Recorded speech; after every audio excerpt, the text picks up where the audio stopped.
At T-Mobile, our critical mission is providing unparalleled 5G coverage for when connectivity is mission critical. Introducing T-Priority, America's best 5G network experience for first responders, even in times of congestion. More capacity, faster speeds, better coverage. T-Priority from T-Mobile, built for tomorrow's emergencies, ready today. Discover more at t-priority.com. For qualifying organizations on eligible rate plans, coverage not available in some areas and may be impacted by emergencies. Canva presents the killer of productivity. It was an ordinary workday until... Oh no, this meeting. It could have been an email. Run. Canva had a creative solve. Get email. I'll just put the info the team needs in a Canva doc, and I'll make it visual with images, charts, and graphics. Bring productivity killers to justice with creativity. Love your work at canva.com. Revolutionize your cooking with the Tefal infrared air fryer. Watch as your food crisps up through a large lighted window and delight in faster, crispier, and juicier results with no preheating, thanks to Tefal's advanced infrared technology. Discover the future of cooking and bring innovation into your kitchen by visiting Tefal.com. All episodes of A Trial by Podcast are for informational and entertainment purposes only. Much to their parents' dismay, neither host is a lawyer, journalist, or investigator. Just two people with microphones and Wi-Fi. All actions discussed are alleged, and all parties are innocent until proven guilty in a court of law. For the full legal mumbo-jumbo, check the show notes. I'm Kelsey. And I'm Emily. And this is A Trial by Podcast.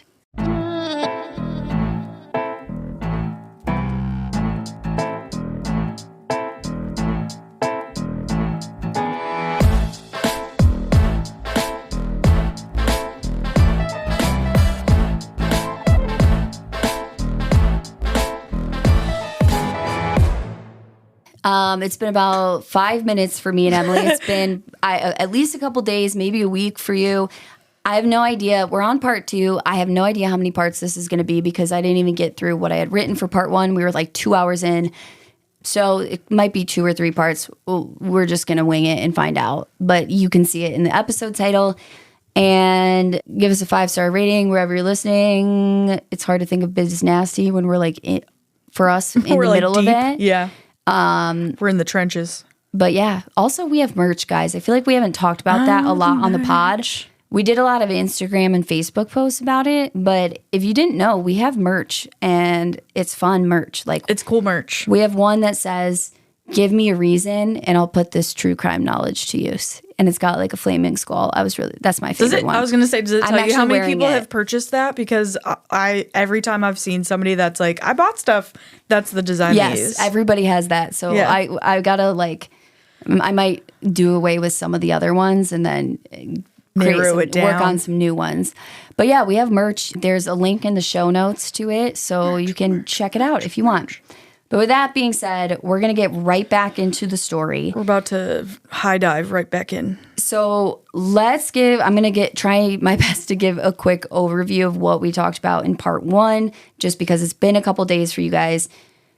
So we talked about so much in part 1. Honestly, I feel like I should have made it 2 episodes. I looked and we're like, oh fuck, it's 2 hours deep. We're gonna have to. I don't even know because I haven't investigated the rest of it. I think I just forgot to put where part 2 was supposed to start because I just wrote the whole story. I do that. That's how I do it. Is I write the whole story and then I go through it. I'm like, this would be a good spot for a new episode. Stopping point. Yeah. So yeah, I have no idea. I don't know what I did. You guys are about to find out with us. You're about to find out live. So. In the last part, we went over a lot of information. We went through all of the stab wounds. A lot of them were very shallow, very small. There's a big debate about whether or not there was an injury to her spinal cord. And the end answer is some people will tell you we know for sure because this doctor looked at it. But the fact that the doctor doesn't remember and has no record of it, I think we do not know. Yep. We talked a lot about the crime scene, what was found there. We talked a lot about what was going on with Ellen's mental health. And with that being said, again, I said this in part 1, so hopefully you didn't listen to part 1, and I don't know why you would click on part 2, but If you're struggling with suicidal thoughts or ideation, this is not the case for you to listen to. I request personally, please do not listen to this case. We talked about suicide the entire part 1, pretty much. Every point that we are going to discuss, we're going to say if it's a suicide or if it's a homicide. We're going to be looking at both sides. So it is not short mentions. This is not a good case for you to listen to if you are struggling with suicidal thoughts. Yeah, heaviest trigger warning we could give you there. We request that you turn it off. You come listen to the next episode when we're done with this case, whichever episode comes out after. Come back to us at that point. And in the meantime, please talk to somebody and get some help with what you're struggling with. So with that being said, I know that wasn't the best overview of part 1, but let's get back into the case. Here's part 2.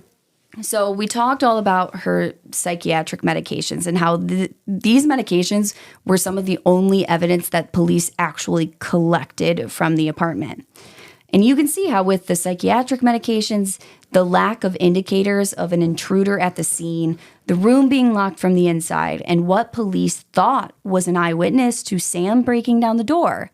Because remember, that first police report, they said that Phil Hanton was with Sam when he broke the door down. Whether or not Sam told them that, I don't know. There was either someone lied or there was a misunderstanding, and I don't know which way it was. But the point is, police are taking that into account at this point. Yeah. When they're investigating the scene, they think that there was a witness to Sam breaking down this door. And with all of those things put together, they assumed that they assumed it was a suicide, and they collected the evidence that they needed to show it was a suicide. This is my opinion, okay? Now, you can imagine their horror the next day when the medical examiner comes back and tells them that it was a homicide. They're probably like, well, fuck, we didn't collect any of that evidence. They didn't look for it, you know? By this point, too, by the time it was ruled a homicide, the police had already released the crime scene. The 3 laptops in the apartment and Ellen's cell phone were left in the apartment. So they didn't collect those for evidence. They were there, and they released the crime scene with all of her devices in it. They were never collected because they thought it was a suicide. They even gave the company that owned Ellen's building the name of a professional crime scene cleanup service, and Sam's dad paid for it. And the entire scene was professionally cleaned. Holy shit. And this was not illegal. They didn't do anything wrong technically because the police had already released the scene. Yeah, they said, we're done. We don't need anything else. But also, even if it was a suicide, why would they not collect her phone? You would think that until the medical examiner determines the manner of death, you should treat this as a possible homicide. Especially when there's 20 stab wounds, but even if there was 1 stab wound, even if it was very clearly a suicide, your job is to investigate it and as a crime scene and wait for the medical examiner to determine what the manner of death was. You, as police officers, they don't get to determine the manner of death. They can provide evidence for the manner of death, but that is not their call. That's what I'm confused about, that like not one fucking person there collecting evidence was like, like what if this wasn't a suicide? You know, like maybe it wasn't? And not one of them were like, maybe we should fucking treat it as like a potential homicide? I don't know. It is weird. It is weird. And I wish I had some, I don't understand it. That's what makes me so like incredulous about this. Like, how did this happen? And there are certain things that I think we can point to, like the fact that they thought Phil Hanton was with Sam when he broke the door down. That helps you understand, but it still does not fully make sense to me. And some people speculate that it's on purpose, and we'll get to that. Personally, I'm not on that ship, but I'm going to talk about it. Okay. So they released the crime scene. It is professionally cleaned up by a professional crime scene cleaning service. They never dusted for fingerprints or anything like that because it was cut and dry. They thought it was a suicide. Now, at this point, because they released the crime scene, the police were not even legally allowed to re-enter the apartment to investigate it without a search warrant. Because now it's ruled a homicide. The whole thing's been cleaned up. They can't even go in without a warrant. Yeah. And by the time they got one, the apartment, like I said, it's already been cleaned. Yeah, what are they going to find? Nothing. Well, not only has it been cleaned, but Sam's uncle, who was James Schwartzman, this was the same uncle that he was on the phone with the night of Ellen's death, visited the apartment to collect a few items. Oh, what items? He said he had asked the apartment if he could come to get a suit for Sam to wear to the funeral, because apparently in like Jewish tradition, they do the funeral like whippity snap, like right away.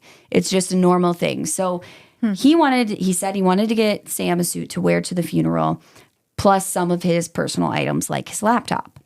And the manager or whatever of the building asked the police if she was allowed to let them in. And they said yes. They were like, yeah, that's already been fucking cleaned. Yes. So he goes, he gets Sam's suit, he gets Sam's laptop, but he also got a few of Ellen's items. He took her phone, her purse, and both of her laptops. No, I don't like that. Why? Because why do you need her phone and both of her laptops? Why? To destroy evidence. Now, or plant evidence. I imagine that some people may argue that he was getting some of items' personal effects for Sam. Or Sam wanted them. Why would Sam want her laptops? Her cell phone I could even see a little bit because he can like read through her messages if he or even genuinely like pictures off of it even. Right, picture. I guess actually maybe you could say that about the laptops too. But the work laptop? That's weird. But the whole thing is weird. It's just... And her purse? What do you need from her purse? And from what I read, it's not like he went and took her favorite sweatshirt along with those items. Yeah, or like her, a sentimental thing that would remind you of her. I mean, pictures are a good point. I didn't think about that. Yeah. I was like, why would you want the fucking laptops? But I guess there could be pictures on there. But it's just... But the work laptop? That's weird. Maybe he was just like, I don't know which one's which. I'm just going to grab both. Whatever the intention was here, the point is, this is the police's fault. These items should have been collected the night before. They should have remained in police custody. And the big issue that is going to come up, and it might be the next sentence or it might be in an hour from now, I don't remember. But an issue that is going to come up is that they use stuff from this laptop to point to suicide. And to me, I'm not even taking it into fucking consideration. Yeah, when? After the uncle and the brother and the fucking cousin and whoever else had the laptop first? Chain of custody has been broken. Yeah, the fuck? Okay? Now, some people point to that the police are covering this up for Sam. They know it's a homicide and they purposefully covered up. Why would they do that? Yeah, what has he got? I'm going to be clear. I do not believe this. But the reason that people say this is because that his uncle, James Schwartzman, who was on the phone with him that night, who collected these items, he is a prominent Pennsylvania judge and was an attorney for years. And he's known for his extensive legal career and ethical oversight within the state's judiciary. Oh, well. He serves as the president judge of the Pennsylvania Court of Judicial Discipline, the body responsible for hearing cases of judicial misconduct across the state. In addition to his judicial role, Schwartzman is a partner and chair of the Ethics and Professional Responsibility Group at the Stevens and Lee law firm. So, some people say this guy's important. He's a big old judge, and the police are going to look the other way when his nephew allegedly murders somebody. I can see it, but like... It's not impossible. There's too many people that would have had to be involved for me to think that this is just like an intentional cover-up. Yeah, and isn't like judiciary, isn't that like policies too. Like, it's not like a murder. And it's like they wouldn't, like these police, I don't think they know this guy. You know what I mean? They wouldn't just see him and be like, oh, we know who that guy is. Or even if he told them who he was, like, I don't think they have he doesn't have direct power over the police in any way. It doesn't sound like. I mean, that could if be anything, wrong. if this did come out, it would just make it like, oh yeah, it's my nephew, like blah, blah, blah. It would just make him look a little bad. But like nothing that would affect his job, in my opinion. Personally, what I think happened is Sam, from the beginning, was giving the police information to make this look like a suicide. Mm-hmm. And the police just fucked up. Now, whether or not this was Sam's idea or it was someone else's idea, or maybe it was just a suicide, and that's why Sam's giving information that points to a suicide, is because it was a suicide. It's a possibility. I think the police were consistently receiving information that pointed to suicide. They did not investigate it properly, and then by the next day, when it was determined to be a homicide, they had all biffed the evidence it. was gone. They had biffed it so fucking hard that they stuck by that suicide theory very harshly and purposely, because there was no evidence now. The evidence had all been destroyed. Like, they absolutely biffed it in so many ways. That's what I think happened. Yeah, that's believable to me. I don't think these police purposefully covered this up. I don't see enough motivation or incentive for them to cover this up on purpose. I just think that they were led astray purposely, and they fell for it. They fell into a trap, and it worked beautifully. Which is kind of scary, you know? It is scary, and I think that's we should learn from this case. Like, a suicide, it is always meant to be treated as a possible homicide. Like, even if you find someone with a gunshot wound and the gun in their hand, like, until it is ruled a suicide, you should treat that crime scene like it might be a homicide, because it might be. It might be. The gun in the hand might be a different caliber than the bullet you find in their head. You don't know until the medical examiner looks. So that's why I just think they did not do their jobs properly, but I don't think they did on purpose. That's just me. No, I think. By the time the police got that new warrant to go back into the apartment and investigate the scene as a homicide, the place is cleaned. They requested Ellen's personal belongings be turned over by James, and they were. He did turn them over immediately. But he had them in his possession. From what I read, it was at least 2 days. And one odd thing that I noted about Ellen's laptop when this was in the initial police report, was that they found no note and nothing to indicate suicide on any of the laptops. Yet, when they get the laptop back, they found that Ellen's search history from January 10th showed searches for quick death, and she had read articles on euthanasia and painless suicide. This episode is brought to you by Honda. Introducing the all-new, all-terrain Honda Passport Trail Sport, the most off-road capable Honda Passport Honda has ever dreamt up. The Passport features increased ground clearance, roof rails on all trims, and available specially developed all-terrain tires. And you'll stay comfortable with tri-zone climate control and available features like heated and ventilated front seats and a panoramic moonroof. Learn more at honda.com/passport. What if an appliance emergency didn't have to be? If your appliances suddenly decided they were done, don't stress. Best Buy has you covered with a wide variety of major appliances from trusted brands, in stock and available now. So you don't have to worry about laundry piling up, refilling the fridge, or that big dinner party you're hosting. Because Best Buy has the knowledge and expertise to get you the right appliance for your home. Learn more at bestbuy.com. Best Buy. Imagine that. This episode is brought to you by Progressive Insurance. Do you ever find yourself playing the budgeting game? Well, with the Name Your Price tool from Progressive, you can find options that fit your budget and potentially lower your bills. Try it at Progressive.com. Progressive Casualty Insurance Company and Affiliates. Price and coverage match limited by state law. Not available in all states.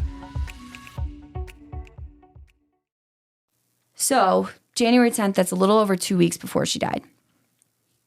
I don't know if you can fake a search history. Yeah, I was gonna say, like, what? I don't know. I think, but my point is I don't think we should take this into account because the chain of custody was broken. You can't, like, if this was pointing towards homicide, it would not be able to be used in a court of law, like, because the chain of command has been broken.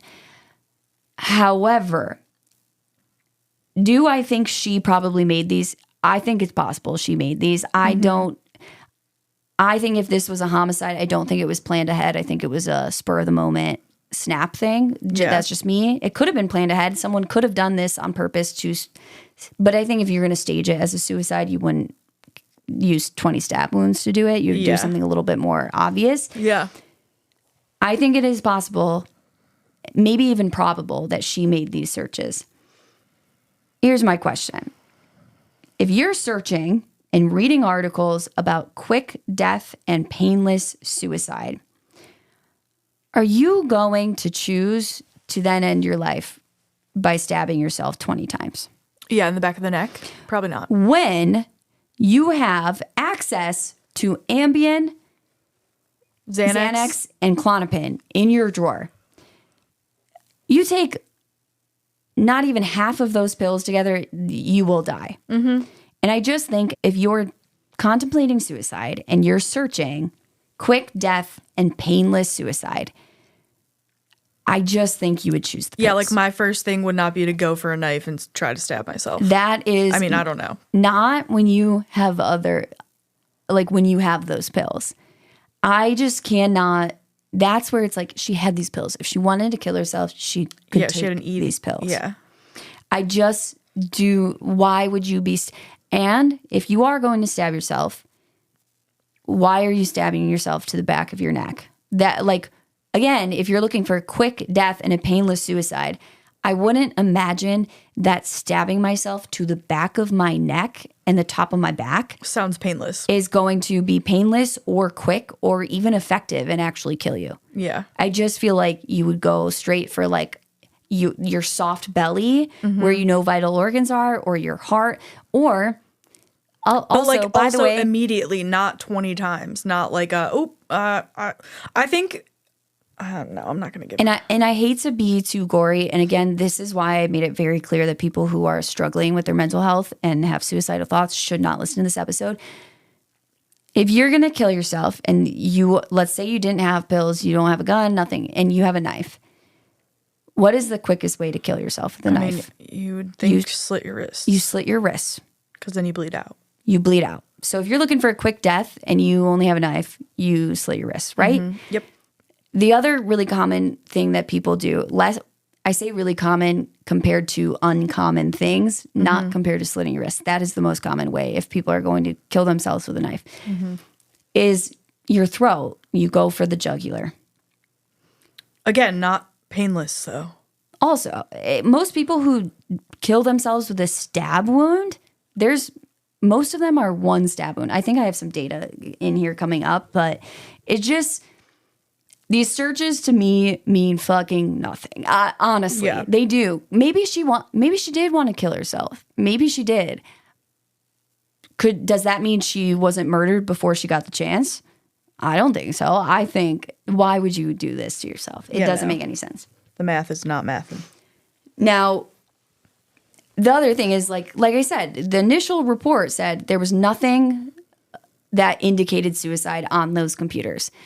Obviously, I think it's more likely that they just didn't go back that far in her search history. Like, if you ever pull up your search history and you've been using that computer, like, you would have to scroll pages and to go more than 2 weeks back would be very far back. So I think, but some people say, well, it wasn't there because the police said it wasn't there. And it's like, I think they just didn't see it. That's just me, though.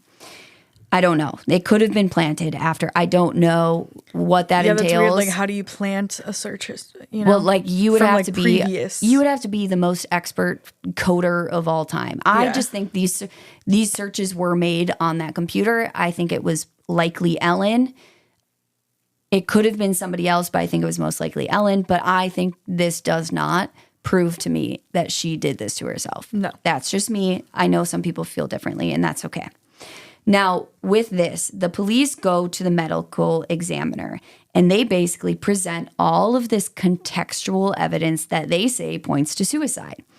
So for the examiner, the fact that the door was locked from the inside and that a third party, aka Phil Hanton, witnessed Sam break the door in, he said, suicide is the only possibility.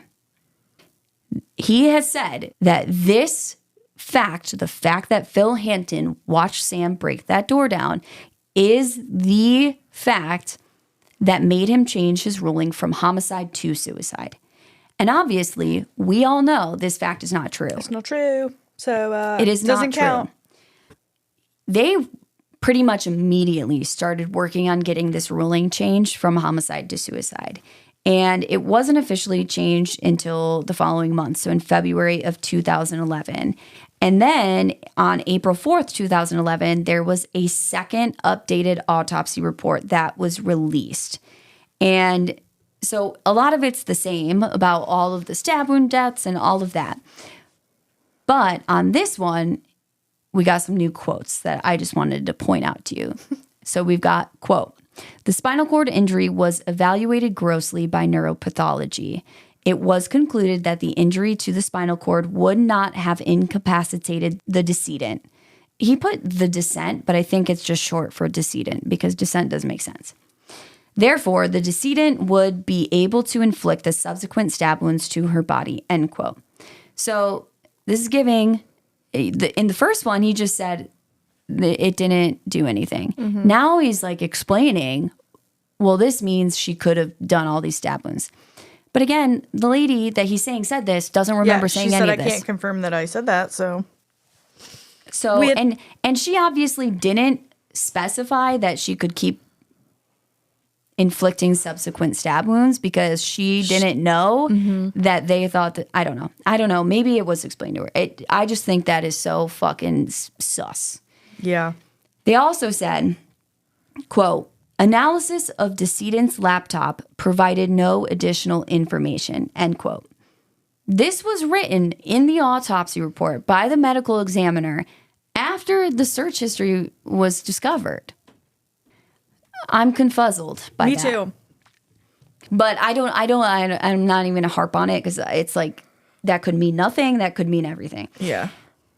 So the question really is, I think I made it clear from the beginning, was this a suicide or not? That's what we need to ask ourselves is this ruling correct, this new ruling?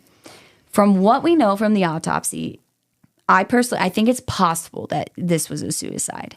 However, like I said, the fact that Dr. Rourke doesn't remember or have any record of examining the spinal cord makes me question if that was ever shown to her or if that was made up because this medical examiner thought it was a homicide, got lazy, and didn't want to go through the correct steps. Because if this was a homicide, it didn't matter. I'm not trying to accuse him of anything. I think it is totally possible that she just doesn't remember and there was a mix-up and there was no record. But that's a lot of coincidences that are very unfortunate. That's how I feel about it. Like, my whole body says this was not a suicide. Sure, it's possible, but like, no. Now, another thing to think about is, I've kind of already said this a billion times, but I've got some actual data for you. So according to an article written by Badger, Gregg, and Adams for the Journal of Emergencies, Trauma, and Shock, suicide by stabbing is extremely uncommon. They examined 374,000 cases of self-inflicted but non-fatal injuries in the United States in 2009.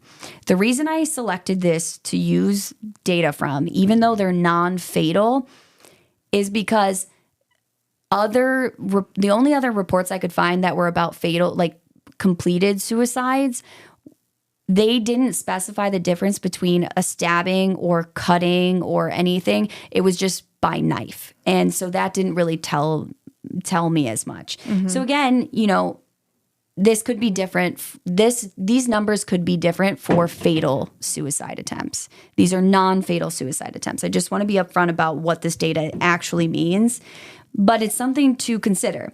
So they look at 374,000 cases in the United States in 2009.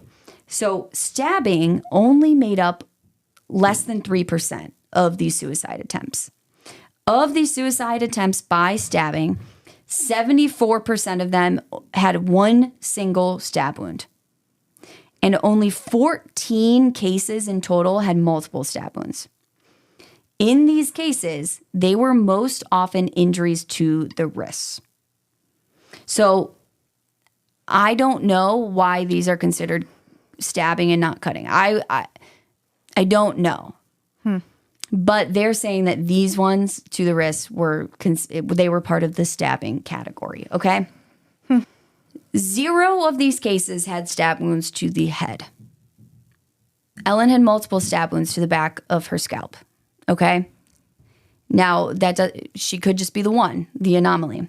18 had wounds to the neck, but to the front of the neck. They're aiming at the jugular. Mm-hmm. In addition to the neck, the chest and abdomen were the common targets. The back of the head and the neck, though, almost unheard of.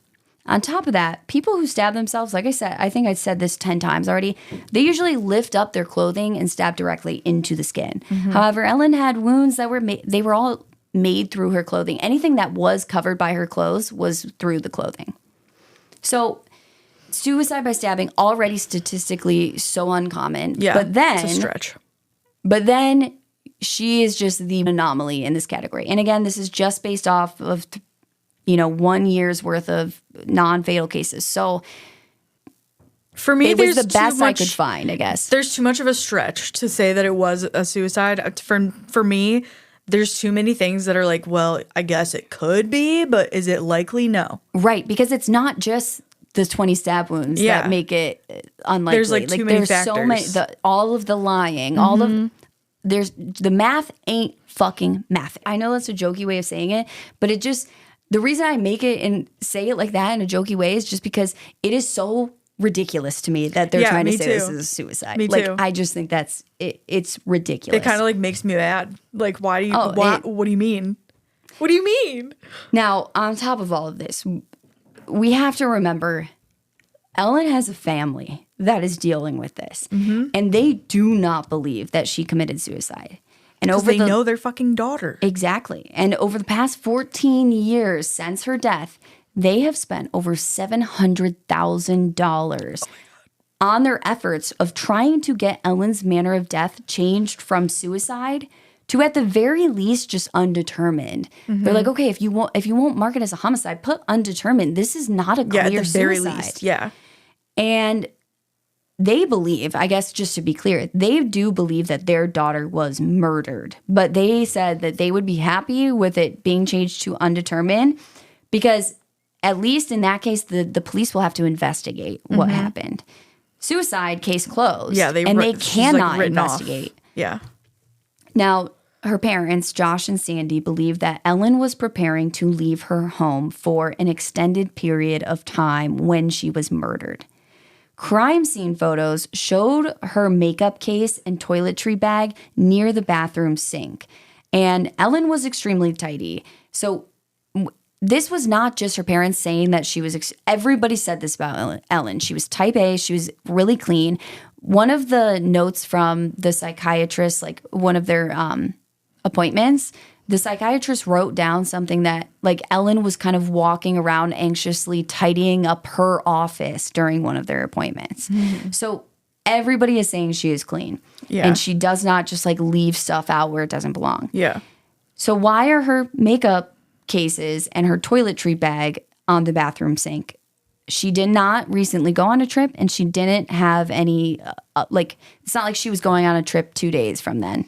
Yeah. So they believe she was packing up her things to leave the apartment. She had asked her parents if she could move in with them. She's been talking to people about staying with them. She asked her cousin if she could stay with them. The cousin said, "Is Sam coming with you?" And she didn't respond. Because she probably didn't want to, I'm sure she was probably in the thick of it with him, not sure. And she was just lining up all her ducks to do that if she needed to, to leave. And it sounded like she needed to because she had all of her shit packed. And I don't know. I feel like she probably just didn't want to mention his name because what if he saw that? I don't know. The other thing, too, that people point to about whether or not she was about to leave was she didn't have anything else going on that day. There was a blizzard outside. There's no reason for her to leave the apartment. But when she was found, she was wearing UGG boots. And she did not wear boots in her apartment. Like, she took her shoes off. She was not walking around her apartment in shoes ever. Like, she would only wear socks inside the house. That's just how she was. People are like, there's no way she was just chilling at the apartment wearing her shoes. Yeah. Hey, it's Haley Steinfeld. When everything requires your attention, it can be tough to figure out what to prioritize. But I'm here to talk to you about something that you should always put first, your breast health. In fact, if you're 40 and over, you should be getting screened once a year. And if you're under 40, it's never too soon to visit yourattentionplease.com to learn about your breast cancer risk. So go on, pay the girls some attention and take the time to find out your breast cancer risk at yourattentionplease.com. Trust me, your future self will thank you. You've maxed out your 401k, you're contributing to an IRA, and making some other investments. You're ahead of the game and doing well. But where do you go from here? The same old story can only get you so far. If you want a new take from a new type of financial professional, we invite you to get a fresh perspective beside an agent with the backing of New York Life. Insurance, investments, retirement, and more. Visit NYL.com to learn more. Investments are offered through registered representatives of NyLife Securities, LLC, member FINRA SIPC, a New York Life company. Did you know that parents rank financial literacy as the #1 most difficult life skill to teach? Meet Greenlight, the debit card and money app for families. With Greenlight, you can send money to kids quickly, set up chores, automate allowance, and keep an eye on your kids' spending with real-time notifications. Kids learn to earn, save, and spend wisely, and parents can rest easy knowing their kids are learning about money with guardrails in place. Try Greenlight risk-free today at greenlight.com/Spotify. Especially, like, think about if you don't live in a cold area and deal with snow, when you're walking around outside in the snow, there's also salt all over the ground, and like it leaves stains on your floor. If your shoes are wet, it leaves like a stain. I mean, you can wipe it up; it's not permanent, but you see the outline of the salt from the. So there's no way she's just walking around in her apartment. So people are saying she must have been. She was getting her shit. She put her shoes on. She was getting out of there. Now, what about the snack, though? That's where the boots thing isn't compelling to me. Yeah, me either. Because if she wouldn't wear shoes in the apartment, why wouldn't she wait till she was actually like walking out the door to put them on? Yeah. But again, it's like, those people who, I'm not like that. I don't normally wear shoes in the house, but if I put my shoes on and then I forgot something in my bedroom, you bet your ass I'm keeping my shoes on. And I know some people are like cringing hearing me say that. But like the people who are like strict no shoes people, like they will live and die by that. And I think it's weird that she had shoes on. Yeah, she sounded like a strict no shoes person. I mean, I guess you could say that maybe she made the snack, but before she got to eat it, a fight started, and then she put the shoes on. So the snack had been sitting out for a while. I don't know. It's just weird. Now, others also point to the fact, I've already said this, the fact that she sent out the save dates and she got gas is like she's planning ahead. You already know how I feel about that. Yeah. For me, what is compelling evidence at point, because basically I'm trying to go to why her parents think that this was a homicide and not a suicide. Because they did know that she was struggling with mental health issues, okay? The knife block being tipped over and the snack. Why are you going to make this snack? Wouldn't you just eat the snack before you killed yourself? Yeah. I would. Or even not even make the snack if you're planning to do all that. And why is the knife block knocked over? Yeah. Why would you be taking it out so quickly and with such force that you knock it over? Like, it shows me that you're in a rush for something. Or just like aggressively trying to get this knife for whatever reason. I mean, I guess you could. Who knows? You could. You could do that. That's you what I'm could saying. just Like, be in this crazy frenzy. But that's what sucks about this is everything that's like, oh, it could be a suicide, could be explained away. Exactly. But it's all of it together that makes me think there's no way this was a suicide. Yeah. And the other thing is this is the evidence we have left over after all the fucking evidence was destroyed. Yeah. You know what I mean? Yeah, like we got minimal evidence to work with. Right. And there's still so much that makes it very questionable that this was a suicide. Mm-hmm.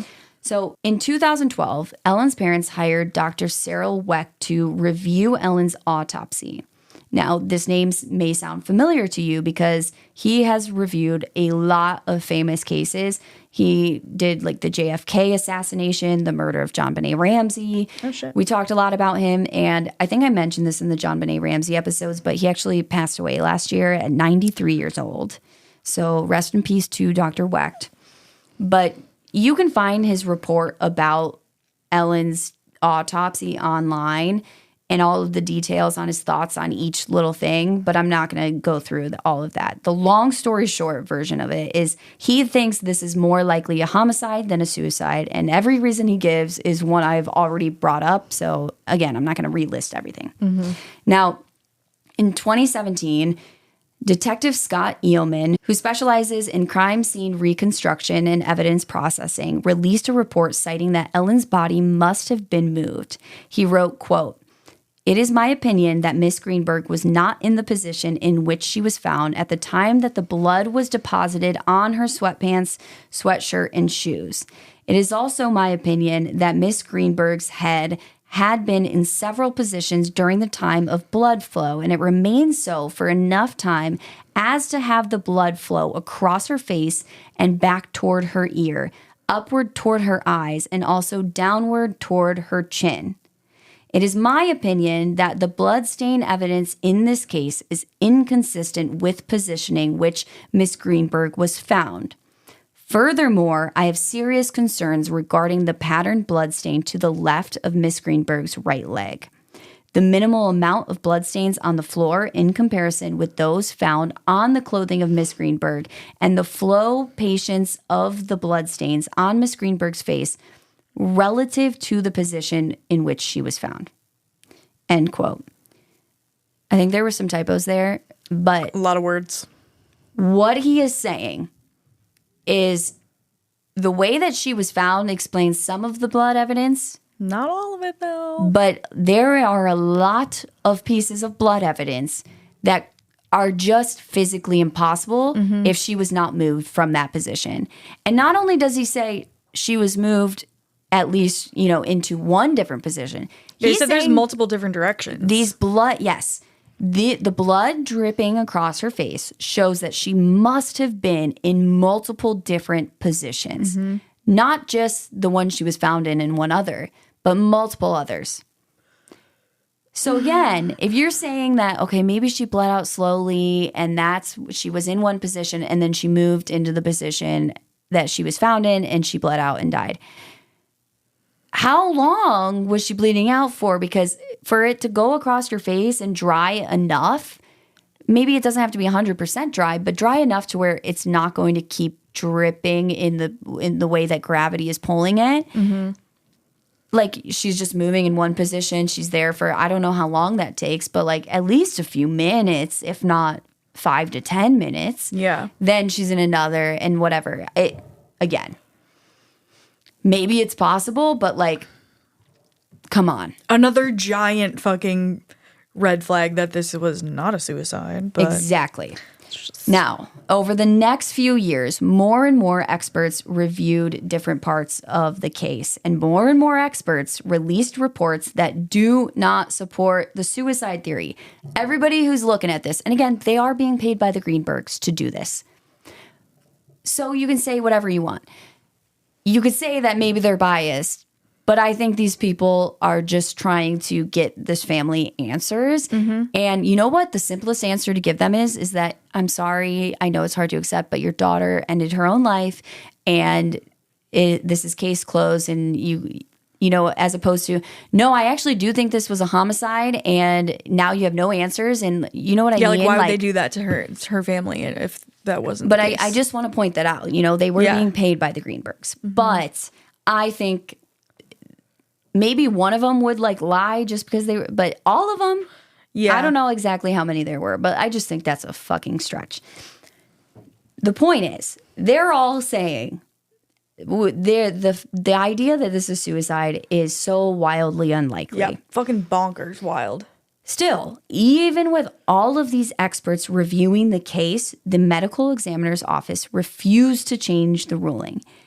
And by this point, they know that Phil Hanton wasn't with Sam. That has come out. I don't know exactly when, but that has come out. Phil Hanton did interviews saying, absolutely not, I was not with him. I never went upstairs. And the security camera footage backs that up. It's driving me absolutely nuts that we can't listen to his fucking interview with Sam. Dude. I wish this would be 50, answer so many questions, I feel like.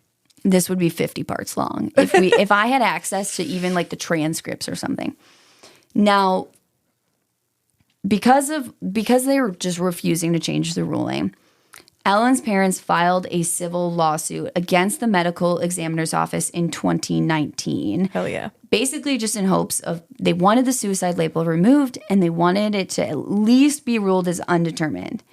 Now, this civil lawsuit went on for over 5 years because I think there were different pieces of this lawsuit. I don't know all the details, why it took so long, but I'm going to cut to the chase of what's really important and what came out of this. In February 2025, Dr. Marlon Osborne, he is the one that performed the autopsy. He ruled it as a suicide later, or ruled it as a homicide initially, and then later changed it to suicide. He submitted a sworn statement retracting his previous conclusion of suicide. So I'm going to read you part of that statement. He wrote, on January 27, 2011, I performed an autopsy on Ellen R. Greenberg, deceased, determined her manner of death to be homicide, and signed a death certificate indicating her manner of death as homicide. I thereafter issued an amended death certificate on April 4, 2011 for Ellen, which changed her manner of death from homicide to suicide. This change was made based on the additional evaluation of the case file, additional information provided to me by the Philadelphia Police Department, and a neuropathology consult I secured from Lucy Rourke Adams, MD. Since issuing the amended death certificate, I have become aware of additional information I did not have at the time of issuing the amended death certificate, which may have impacted my opinion. I am now aware that the information exists, which draws into question, for example, whether Ellen's fiancé was witnessed entering the apartment before placing the 911 call on January 26, 2011, whether the door was forced open as reported, whether Ellen's body was moved by someone else inside the apartment with her at or near the time of her death, and the findings from her neuropathological evaluation of Ellen's cervical segment sample. And when they say cervical, they're referring to the cervical spine, not her cervix. It is my understanding that I am no longer empowered to amend Ellen's death certificate myself because I no longer maintain a Pennsylvania medical license and am no longer employed by the Philadelphia Medical Examiner's Office.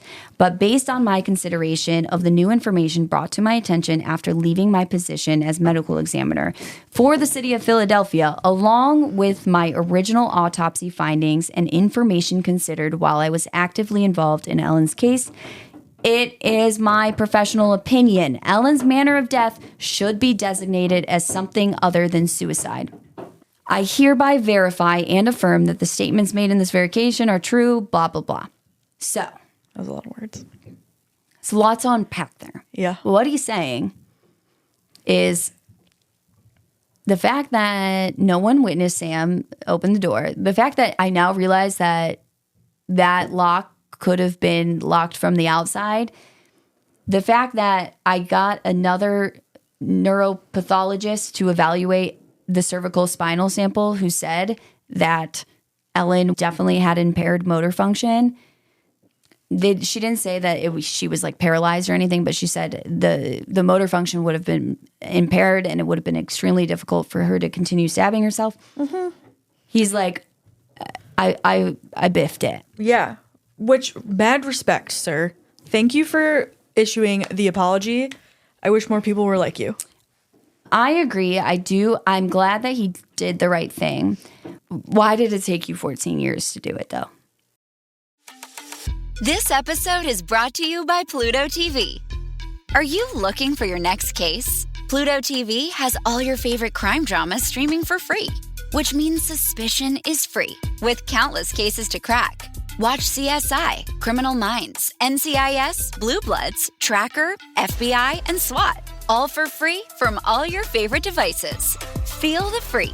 Pluto TV. Stream now, pay never. Support comes from ServiceNow. We're for people doing the creative work they actually want to do. That's why this ad was written and read by a real person and not AI. You know what people don't want to do? Boring, busy work. Now with AI agents built into the ServiceNow platform, you can automate millions of repetitive tasks in every corner of your business, IT, HR, and more, so your people can focus on the work that they want to do. That's putting AI agents to work for people. It's your turn. Visit ServiceNow.com.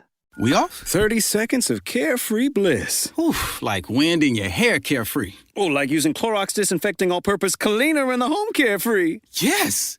Like dog slobbing on the coffee table and cleaning it with Clorox Carefree? He's on a roll now. Spit toothpaste on the faucet. You got it. You got it. Peanut butter on the light switch. Oh, spritz, spritz. Spritz, spritz. Clorox, man. Clean feels good. Okay, we're back. Use as directed. That is...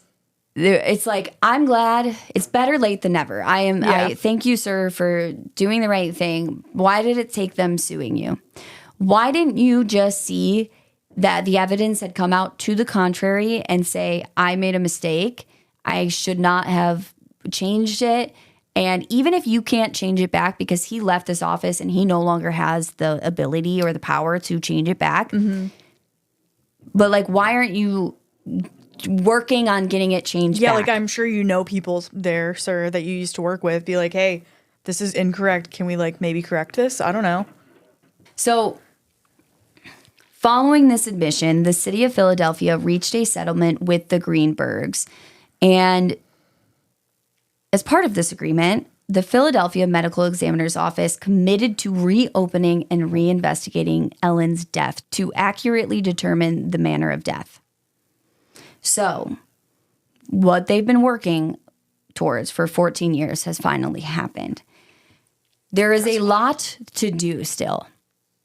There is, even if let's say they do undetermined, because I think at this point, the idea that they're going to change it to homicide. Looking bleak. Yeah. But let's say they change it to undetermined. They have to investigate as much as they possibly can to try and determine what it is. So, well, yeah, because it goes from being ruled as a suicide to a cold case, pretty much. Right. And sorry, guys, my sweet, loving, little, beautiful nephew is being so loud upstairs. So I'm really once sorry. Once again, having the time of his life. We've been trying to pause, and like I've been re-saying sentences because he, was loud. But sorry if you hear him. We've just got to keep going.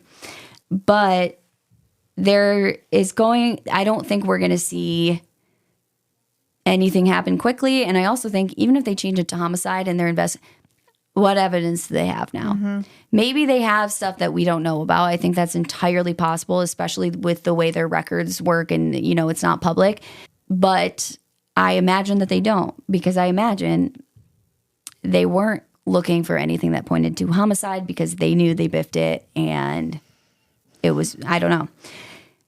Obviously, I'm sure this is different investigators and everything that are going to be looking into this. But as more information comes out and as the investigation progresses, we will keep you guys updated. If we need to do an update episode, we absolutely will. I hope we do an update episode and case solved. It's good news, yeah. Because even if they determine this is homicide, I know a lot of people are going to point right to Sam. It is possible someone else did this. Mm-hmm. I think it's possible someone else did this too.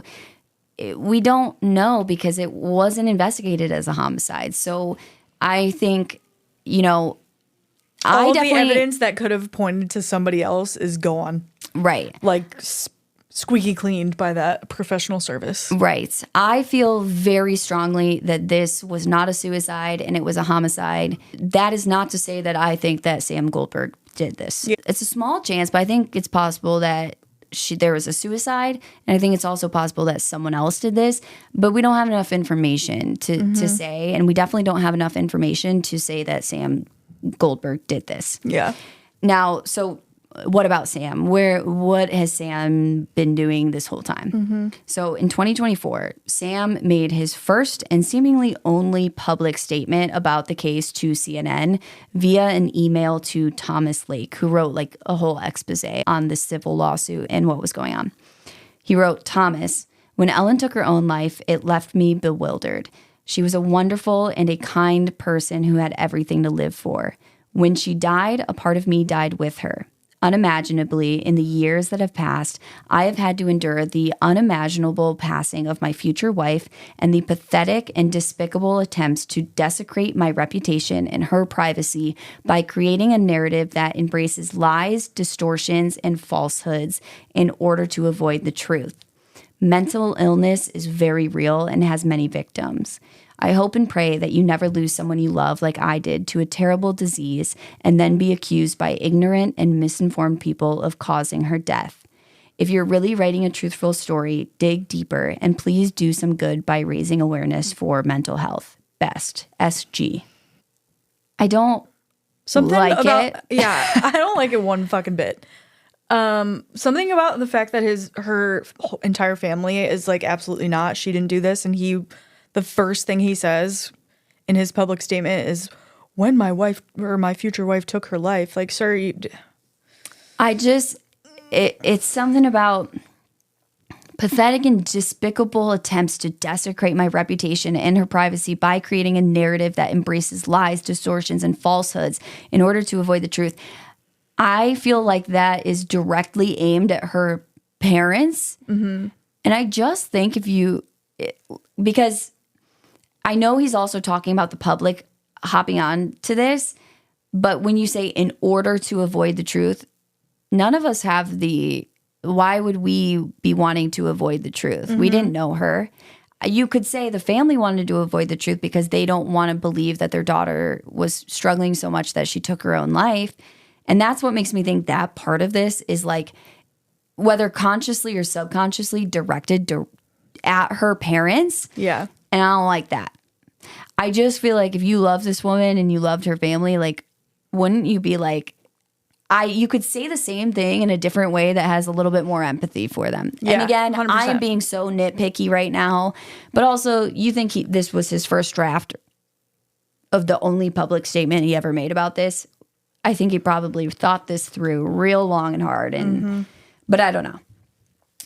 So think what you want, but I wanted to. That's the only thing that I know about really what Sam has said about this. And if Ellen took her own life, I think it's a very small chance. But if she did, and that's what happened, or if she was killed and he had nothing to do with this, I can't imagine the tragedy of a life that he has had to endure because of this. And if that is the case, I'm very sorry to him. And I hope that the truth comes out. Yeah. Whether it was a suicide, a homicide, no matter who did it, whatever it is, I hope the truth comes out to an extent that that the consensus is we are satisfied that this is what happened. Yeah. And if that comes out and Sam had nothing to do with this, my heart really goes out to him. I just don't think that this was a suicide. No. I'd have to be right there with you. Now, all I know about Sam nowadays is that he is married with kids. And I just want to note, despite all of the opinions I've given, it is possible that she killed herself. I think it can't even give you a fake number. 0.0000001. Yeah, like the slimmest chance you could probably think of it ever happening. Again, just my opinion. We don't have enough info. So I'm definitely not accusing Sam of anything. And that is in my opinion, not so mysterious death of Ellen Greenberg, but I think the title is going to say The Mysterious Death of Ellen Greenberg. But I just don't think it's that fits, mysterious. But not in my opinion. I think it was homicide. And I feel like if you honestly in your soul believe that this was suicide, like not even just, I mean, I see a chance, but like if you really do think it was suicide, I think you might be wrong. Yeah. I heavily think you were wrong. So yeah, but that's just my opinion. Just none of this, even if it was a suicide, this investigation was absolutely horrific. Like they did a horrible job. Yeah, even if it was suicide, even if they came to the right conclusion, which again, I do not think they did, but like even if they did come to the right conclusion, it was a suicide. They did not do their jobs properly. Well, that, and even if they did re-investigate it, they have nothing else. They have no further evidence to like say that it was for sure a suicide. You know, like I don't know. Yeah. I don't like it. I don't like it. What bothers me about this case so much, and I was telling Emily, like while we took our little break in between the episodes, which I guess let me backtrack. I definitely forgot to write where part 2 started. So I think part 2 it shows because we're at the end of part 2 now. I know. I think part 1 is going to be 2 hours long, and this is like 45 minutes long. And what are we at? No, it's an hour. Okay. So, but still, like trim it, like yeah, I would have cut like, it more, whatever. It was, it's sorry, alright, guys. you'll get an extra long part 1. Yes, I'm sure no one will complain. No. But yeah, I obviously, and I was going to say something before that in my brain. I have ADHD, guys. I don't know if you've ever noticed this about me. I'm also bad at interrupting too, so I do that a lot. Dude, you know what? If people think you're bad at interrupting, they should hear me when someone else is telling a story. You are really bad at it too, but I think it's because we get so excited about what we're going to say, and if I wait, I will fucking forget. Well, and also I think we start like, you'll start saying something, I'm like, I know exactly what you're going to say. I was thinking the same thing. And we're just like, yeah, I don't know exactly what I was going to say, but. Still getting around to that fix on your car? You got this. On eBay, you'll find millions of parts guaranteed to fit. Doesn't matter if it's a major engine repair or your first time swapping your windshield wipers. eBay has that part you need, ready to click perfectly into place. For changes big and small. Loud or quiet. Find all the parts you need at prices you'll love. Guaranteed to fit every time. But you already know that. eBay. Things, people, love. Eligible items only. Exclusions apply. TaxAct knows small business owners can sometimes use a little help with their taxes. That's why TaxAct has Expert Assist, a team of live tax experts ready to answer any questions you may have. Think of them as your own personal sidekick.